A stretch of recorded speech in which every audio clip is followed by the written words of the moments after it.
Les autorités dominicaines ont indiqué que toutes les dispositions sont en place pour lancer le processus de déportation des étrangers en situation irrégulière après la clôture du programme national de régularisation des étrangers. La République dominicaine a déjà rendu public les mécanismes qu'elle mettra en place. Dans un premier temps, les citoyens étrangers seront invités à partir volontairement. S'ils ne le font pas, ils seront renvoyés dans leur pays d'origine. Selon les règles établies, tous les rapatriements auront lieu entre 6 h du matin et 5 h de l'après-midi du lundi au samedi, sauf le dimanche et les jours fériés.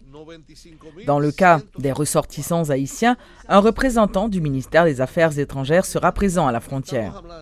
Les rapatriements seront encadrés au minimum par une équipe composée d'un inspecteur et de 2 agents de migration, en plus des représentants des forces armées et de la police nationale. Chaque opération de rapatriement sera filmée du début à la fin. Il ne s'agira nullement d'une persécution des personnes en situation illégale, ont fait savoir les autorités dominicaines. El grupo B que nos corresponde a nosotros, que son aquellas personas que no tienen ningún tipo de documentación.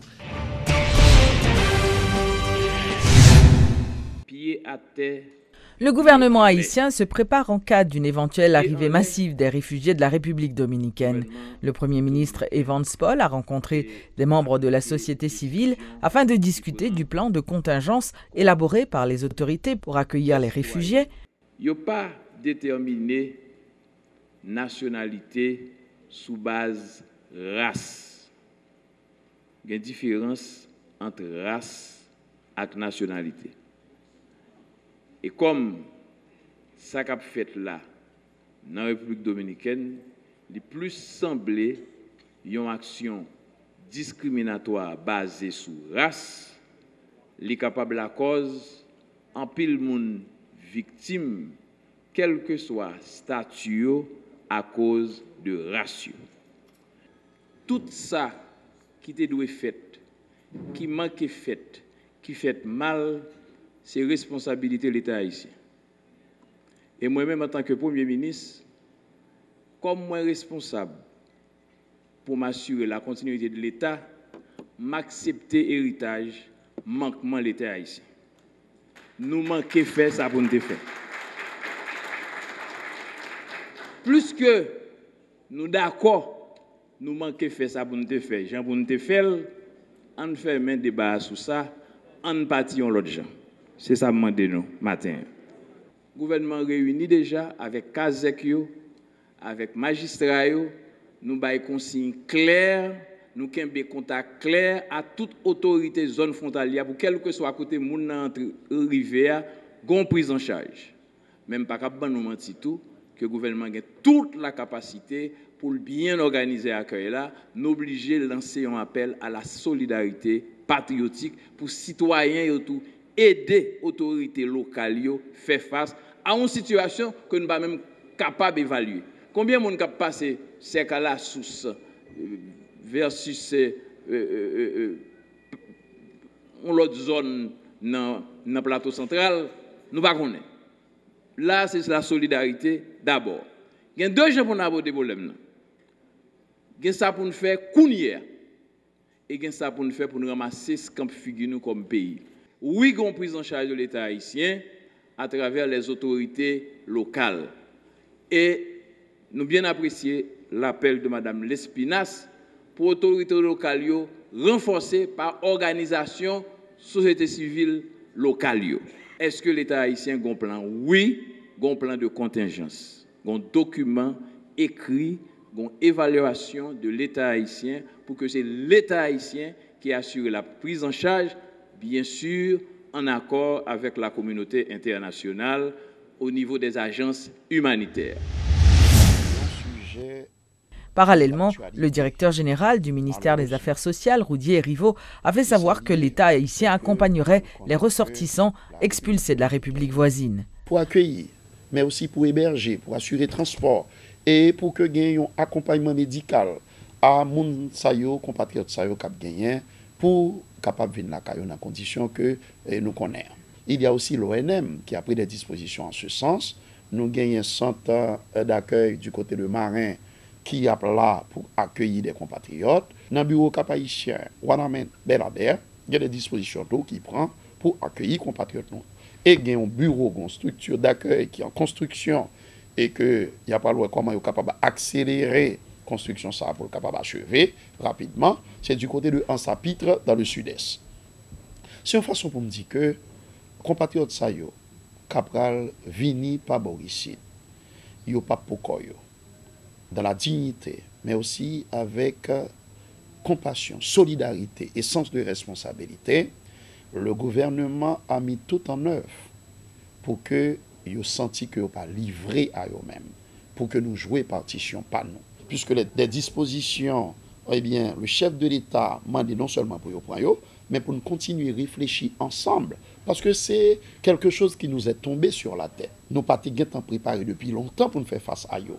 Mais maintenant, puisque la situation est là, il y a des dispositions immédiates qu'à prendre, mais il y a d'autres dispositions structurelles sur lesquelles le gouvernement est en train de travailler pour nous comment nous sommes capables de permettre que Mounsayo, à l'avenir, de manière graduelle, est capable d'insérer dans la société haïtienne comme il se doit. De l'autre côté, le directeur de l'ONA, Emmanuel Ménard, a annoncé déjà avoir collecté près de 2 millions de gourdes pour venir en aide aux réfugiés. Et le coordonnateur du groupe d'appui aux réfugiés et aux rapatriés Gare, Saint-Pierre-Beaubrun, lui condamne la façon dont les autorités dominicaines comptent procéder à l'expulsion des Haïtiens. D'après ses propos, l'État dominicain n'a pas respecté son engagement envers le gouvernement haïtien puisque les familles ont commencé à être rapatriées dans le pays bien avant le 17 juin. Le Gard a déjà pris des dispositions pour accueillir ses ressortissants, mais il revient d'abord aux autorités haïtiennes d'assumer leurs responsabilités. C'est important pour nous dire que pour gagner une intensification en rapatriement, mais ce n'est pas que le rapatriement pour commencer comme qui dirait avant, pas de gain rapatriement. Certes, nous sommes prêts pour nous accueillir, mais nous devons dire que la responsabilité d'accueillir les gens d'abord est incombée à l'État haïtien. Quand nous considérons la quantité de gens qui peuvent venir, c'est d'abord une action étatique. C'est vrai que gars est prêt pour le porter contribution par dans le niveau que est capable. Gars a déjà mis en œuvre un plan de contingence qui est rédigé, tout employé déjà motivé. Nous connaissons qui ça qui est capable de faire dans chaque zone frontière que nous avons établie. Oui, non seulement nous prêts nous-mêmes pour nous porter contribution par nous, mais également nous allons continuer à sensibiliser l'opinion publique, l'autorité pour que yo même tout, yo fait ça yo même yo capable pour que nous accueillir compatriotes nous dans le respect et la dignité.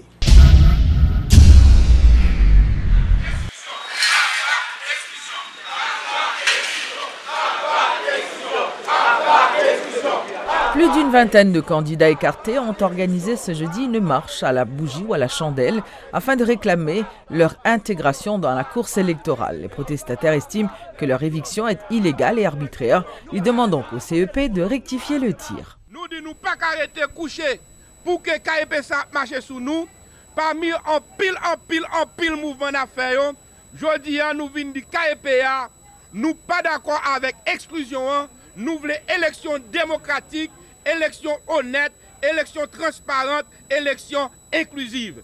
Et nous dit, après geste ça aujourd'hui, nous pourrons passer dans l'autre étape, si KEPA pressé, lui permettre tout le monde dans la liste électorale là, pour participer à l'élection, pour suspendre non seulement violer les droits candidats, pour suspendre violer les droits peuple haïtien, pour choisir dirigeants qui pour diriger. Et nouvelle étape là, nous dit déjà, c'est l'étape qui prend l'opération de déboulonner. Chaque fois que vous signalez à conseil électoral là, Jean Lapage, méthodologie lui, pas bon, vous brandi la constitution. Nous voulons dire, tout le monde qui suit nous là, qui attendait, que si c'était pour constitution, 9 personnes dans le conseil électoral là, pas table là.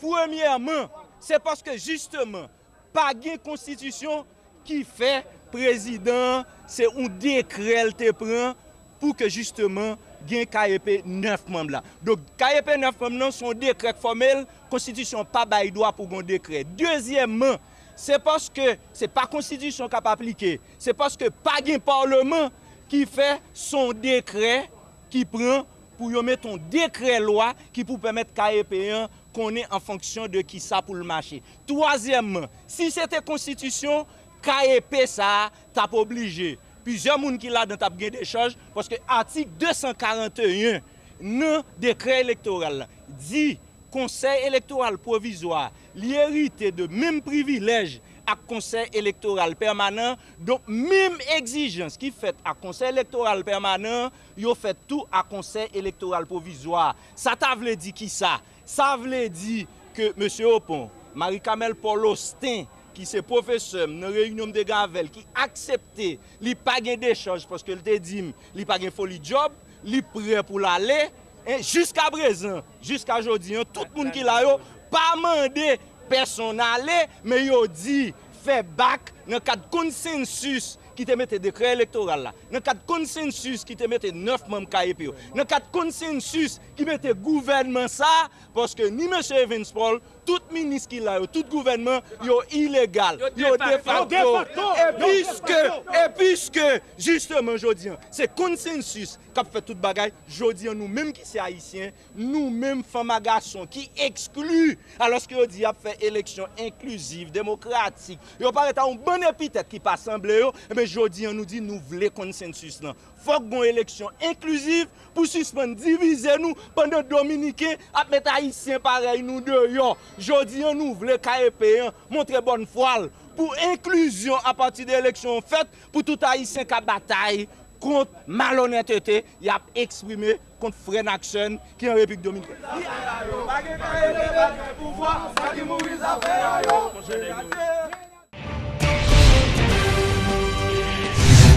Plus d'une soixantaine de techniciens sont recrutés par le Centre national d'équipement, le CNE. Ils ont donc reçu une formation du ministère des Travaux publics grâce au support du programme des Nations Unies pour le développement, le PNUD. Suivez donc les explications du directeur général du MTPTC, Alfred Pillard, et Sophie Decamp du PNUD. À partir d'aujourd'hui et jusqu'à bien au-delà du mois de décembre suscité, le matériel lourd de son côté sera mieux utilisé et restera toujours dans de meilleures conditions de fonctionnement. En effet, l'une des conditions les plus importantes pour cela est aujourd'hui remplie. On s'en réjouit. 63 opérateurs et mécaniciens du CNE attestant de leur capacité à utiliser et à entretenir correctement la machinerie lourde mise à leur disposition. Que ces récipiendaires et tous ceux qui ont contribué d'une manière ou d'une autre à la réalisation de cette formation soient félicités. C'est avec l'expertise du Centre d'études caribéennes en équipement et le dynamisme du ministre Jean-Jacques Rousseau et de son directeur des travaux publics, M. Alfred Pillard, que 63 opérateurs et techniciens ont été outillés pour répondre aux exigences des entretiens des équipements lourds du CNE ainsi que d'autres organismes de l'État sans faire appel à une expertise étrangère. Les compétences requises se trouvent maintenant sur le territoire et une bonne gestion peut être assurée grâce à cette formation de formateurs. Pendant 11 semaines, ces 63 spécialistes ont été formés et sont maintenant prêts à transmettre la formation reçue suivant un plan qui sera décidé par les autorités compétentes.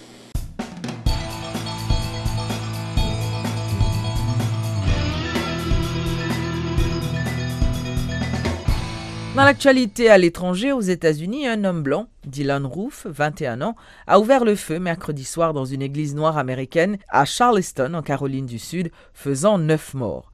Le chef de la police a expliqué qu'il s'agissait d'un crime de haine raciale. Le suspect qui a été identifié habite dans les environs de Columbia. Auteur présumé des meurtres, il a été arrêté ce jeudi.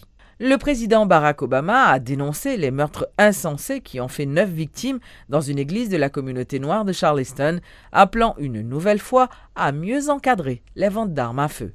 L'auteur présumé de la fusillade meurtrière dans une église de Charleston arrêté. L'homme auparavant identifié comme Dylan Roof, âgé de 21 ans, d'après son oncle, a été interpellé dans la ville de Shelby, en Caroline du Nord.